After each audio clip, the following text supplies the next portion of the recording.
Should I make eye contact with my dentist? I've seen on the internet so many times jokes about going to the dentist and laying in the chair and how it's awkward that we're right in your face when you're working. You know, I think about this all the time, that we're one of the only professions actively doing surgery or a procedure on, and the patient is awake right, in our face as we're working. Really, it's up to you if you want to make eye contact with us or not. I mean, I think while we're working, we prefer just putting shades on a patient so that way they can relax and close their eyes. But it doesn't bother me if patients, want to make eye contact with me, or if that makes them feel better. We love patients that want to interact with us and engage in what's going on. So I guess that's a personal preference. Hi, I'm Christina Greene, and I'm a dentist in Fort Worth, Texas. Today, we're going to look at the most searched questions on Google about dentistry. Let's get into it. So our first question is, how can I whiten my teeth? We know that out on the internet, there are tons of DIY at-home ways for you to whiten that I don't suggest. Best way to really whiten your teeth is to visit with your dentist and find out about the different options. It really depends upon what you are looking for and what kind of results you are looking for. At our office, we work with a company called Core Whitening, and they are able to whiten teeth, not just, regular people looking to brighten their smile, but even tough cases like tetracycline, staining, and fluorosis cases. So when in doubt, if you're looking to whiten your teeth, visit with your local dentist to discuss at-home or in-office options.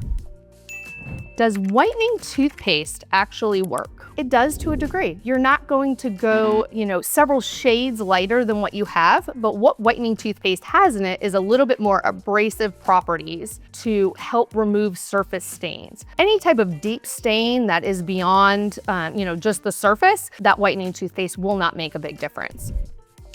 What makes my teeth so sensitive? So our teeth are made of 3 layers. The outer layer is the enamel, the inner layer is the dentin, and then inside the dentin is, I call it the life force of the tooth, which is the nerve, the blood vessel, and what restores and what gives feeling to our teeth. Enamel is actually one of the hardest layers of the tooth, and beyond the enamel is dentin. And in that dentin, there's tubules that connect the nerve to the enamel portion of the tooth. So the main reason that patients' teeth are sensitive is, once again, going back to that mineral content of their teeth. Some people just have less thickness of enamel to the dentinal layer, and that dentin layer, like I said, has tubules that connect to the nerve. So when that fluid in the tubules move, that's what creates sensitivity. That's why we always recommend toothpaste like Sensodyne, and that's what I use on a daily basis. Or you can get a prescription strength toothpaste at your local dentist that can help plug some of those porous holes in the enamel to reduce your sensitivity.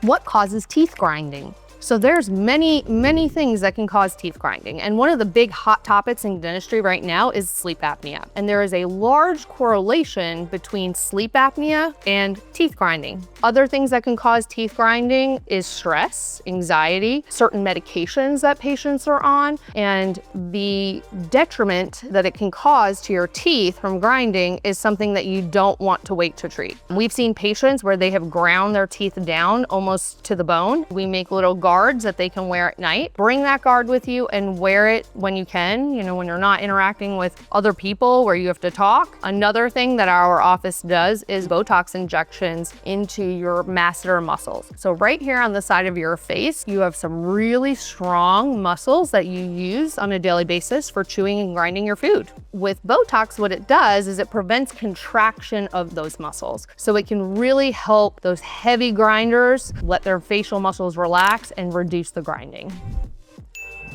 Can you reverse a cavity? So the answer to this is yes, but only if the cavity is still in the enamel layer of the tooth. Once that cavity crosses that threshold between the enamel and the dentin, that is when the only way to stop that decay is by doing a filling at the dentist. But if that cavity is only contained to the enamel, you can actually remineralize that enamel layer of the tooth and reverse the cavity. At our office, we like to take a conservative approach, and when we see on x-rays or intraorally small areas of decay that are confined to that enamel, we give patients a prescription strength toothpaste where it has extra minerals in it and fluoride that can actually regrow that enamel layer. And we just monitor them every 6 months, making sure that that progression of that decay is not going any further.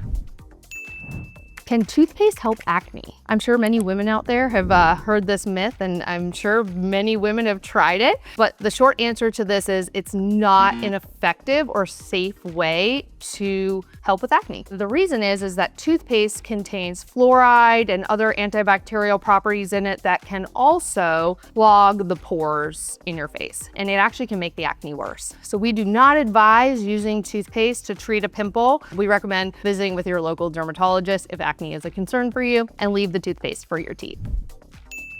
Can toothpaste expire? Yes, it can. I believe every single tube of toothpaste, just like sunscreen, has an expiration date on it. You always want to check that expiration date and make sure that it hasn't expired. But yes, it can expire. Okay, do dental x-rays hurt your teeth? This is a hot topic out there. Lots of people talking about radiation exposure and concerns about x-rays and how much radiation they're getting. I want to debunk the myth out there that dental x-rays are dangerous and harmful to you. One dental x-ray is less than the normal radiation that you are exposed to on a daily basis. They say that one dental x-ray is about eating 5 bananas. Every time you eat a banana, you're exposed to radiation. Every time that you go on an airplane, you are exposed to quite a bit of radiation. But dental x-rays do not hurt your teeth, and the amount of radiation exposure is very little in comparison to things that you do on a daily basis. Why do dentists wear masks? Well, I'm sure everyone remembers during COVID when all of the population was wearing masks. If you think about the dental profession, we are right in your face, in your mouth, surrounded by all of that bacteria. And there's lots of diseases and illnesses that can be transmitted through respiratory droplets that come out of your mouth. And so while we are working, we are always wearing a level 3 mask to prevent ourselves from getting sick or catching something from patients. Also, vice versa. If we have something going on that we don't even know about, we don't want to transmit any diseases or illnesses to our patients. So it's really for the safety of everyone that we wear masks on a daily basis to protect everybody from transmitting diseases. Do I really need to floss? So if you think about your teeth, when they touch, your teeth almost hug each other like this. And there is a space right in between the teeth where food gets caught. And if we don't floss, what happens is that food just sits in between where those teeth meet and starts to spread laterally. And that's how people get decay in between their teeth. When you floss, that physically removes any type of food and bacteria that is caught in that space. In addition, why flossing is super important is it's a physical way to get down into the sulcus of the gum where it hugs your teeth to remove debris and also keep the gums nice and healthy. So yes, absolutely we need to floss. It's a great preventative, easy measure for you to take care of your teeth long term. Why do my gums bleed?